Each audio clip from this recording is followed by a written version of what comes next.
ताकि इंशाल्लाह ताला। अच्छा, तो मैंने 3 लेक्चर जो है वो अपलोड कर दिए थे। तो अब मैं जो है ना लेक्चर नंबर 4 और लेक्चर नंबर 5 जो है BT401 कोर्स का जो है वो मैं अपलोड करने जा रही हूँ, ठीक है। तो चलिए टाइम वेस्ट के बगैर हम लेक्चर रीड करते हैं, ठीक है। क्या है कि plant genetic resources are the building blocks of fundamental not only in crops improvement program. जो प्लांट जेनेटिक रिसोर्सेज है वो सिर्फ और सिर्फ बिल्डिंग ब्लॉक्स नहीं हैं फसलों के लिए, उसकी इम्प्रूवमेंट के लिए, उसकी ग्रोथ के लिए ज़रूरी नहीं है, but also for the very survival of the species in time and space, ठीक है। जितने भी स्पीशीज़ ज़िंदा हैं इस टाइम पे और स्पेस में जितने भी हैं उसके लिए बहुत ज़रूरी है प्लांट जेनेटिक रिसोर्सेज, ठीक है। Plant genetic resources include all over agriculture crop. Plant genetic resources जितने भी एग्रीकल्चर क्रॉप्स हैं उन सब में शामिल है, ठीक है। And even some of their world relatives because they too often have valuable trades. Plant genetic resources are component of biodiversity which sustain the human kind, ठीक है। प्लांट जो है वो हैं तो हम जिंदा हैं, ठीक है। फॉर एग्जांपल अगर सब्जियां नहीं तो हम जिंदा नहीं, चावल नहीं तो हम जिंदा नहीं, गंदम नहीं तो हम जिंदा नहीं, ठीक है। आगे क्या है, germplasm. Germplasm of a crop may be defined as the sum total of all hereditary material.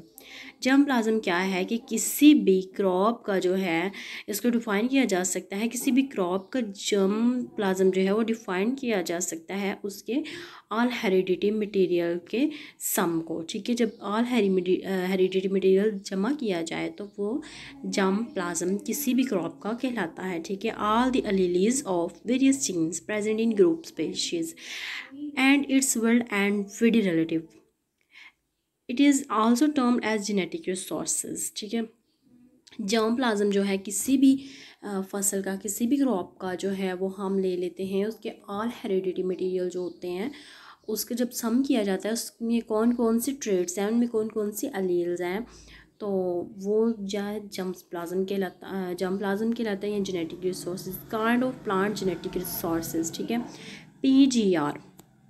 PGR क्या है, प्लांट जेनेटिक रिसोर्सेज, उसका वहाफ, ठीक है। आप लोगों ने याद रखने, plant genetic resources can be broadly divided into 2 types depending upon the state of their domestication.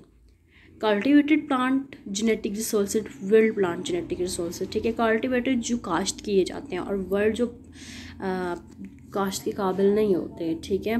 For example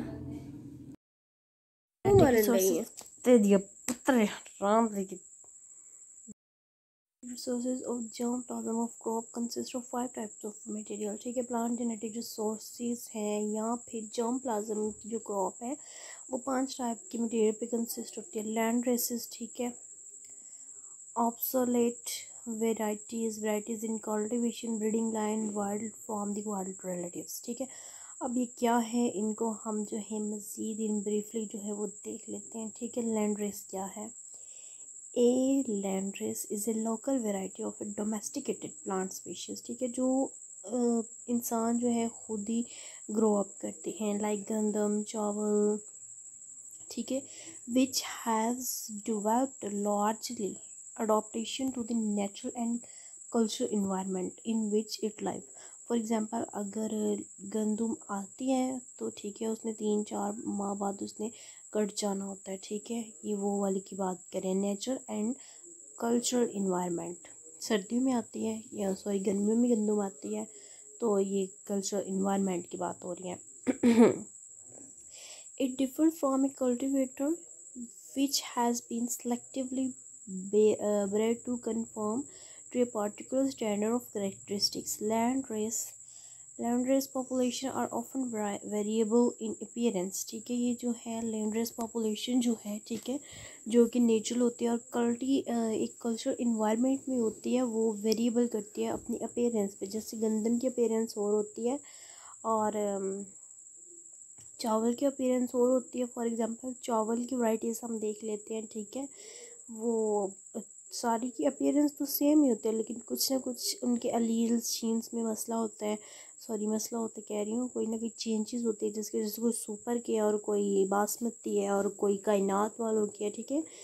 but they can be identified by there appearance and have a certain genetics, ठीक है, कि वो अपनी appearance से identify तो कर सकते हैं कि वो चावल है, लेकिन हैव ए सर्टेन जेनेटिक, ठीक है, जैसे कि कायनात वालों के अलग, सुपर वालों के अलग, बासमती वालों की जेनेटिक जो है वो अलग होगी।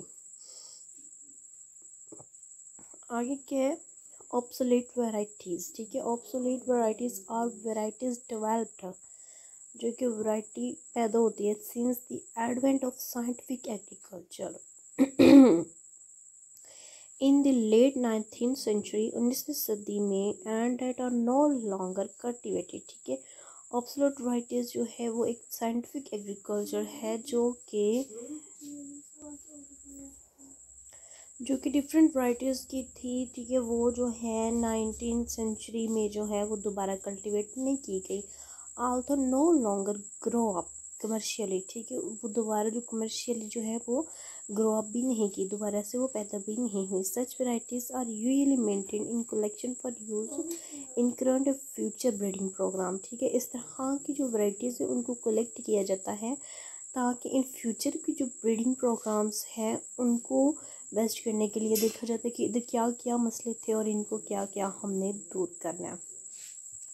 These varieties were developed by systematic breeding effort, ठीक है, were once commercially cultivated but are no more grown, for example wheat varieties, ठीक है, वही मैंने आपको बताया गंदम की वराइटीज़ K65, K69, PB591, ठीक है, गंदम अपीयरेंस में सेम ही है बट जेनेटिकली वो जो है वेरिएट कर जाती है। वेराइटीज़ इन कल्टिवेशन, ठीक है, वैराइटीज़ जो है कल्टिवेशन में क्या है, varieties in cultivation are the easiest to use in breeding program, ठीक है, वैराइटीज़ ऑफ कल्टिवेशन जो है वो यूज़ की जाती है ब्रीडिंग प्रोग्राम में बड़ी आसानी से, ठीक है, एंड फॉर एग्ज़ाम्पल जब हम जो है खरबूजा खाते हैं उसके बीज जो है वो इकट्ठी कर लेते हैं ताकि नेक्स्ट जनरेशन के लिए वो काम आ सके, and they form a major part of working collection, ठीक है, जैसे कि मैंने आपको बताया कि फिर वो कलेक्शन जो है काम की कलेक्शन के लिए एक मेजर पार्ट होते हैं। They are good source of gene for yield, ठीक है, वो फसल के लिए बेस्ट जीन्स होते हैं, ठीक है, क्वालिटी ETC, अगर क्वालिटी अच्छी थी तो ऑब्वियसली आगे उसके जो है वो जनरेशन भी अच्छी होगी। They can be introduce in a new area and directly release for cultivation. Now I explain breeding lines. These are lines population developed in breeding programs have narrow genetic base and often contain valuable gene combination, ठीक है, ये जो है population जो है वो during breeding programmes के दौरान जो है डेवलप की जाती है, जो कि बहुत कम जो है वो जेनेटिक बेस होती है और वैल्यूएबल जीन जो कॉम्बिनेशन होती है, ठीक है। The group nearly contain homozygous line और म्यूटेंट लाइन, ठीक है, होमोजाइगस जो सेम हो, and lines derived from biology program including transgenic lines, they are ordinary maintain as working collection by breeders, ठीक है। आगे world farm and world relatives, world farm and wild species, ठीक है, जंगलात जो खुद ही ऑटोमेटिकली उग जाते हैं, ठीक है, ऑटोमेटिकली स्पीशीज़ जो है वो ग्रो अप कर जाती है, from which crop species are directly derived, ठीक है, they are easy to cross with the concern crop species, the world relative include all other species, ठीक है, ये जो है ये आपको एज अ शॉर्ट क्वेश्चन में कोई भी टर्म आ सकती है। जेनेटिक स्टॉक जो है ये आपको एज अ शॉर्ट क्वेश्चन आ सकता है।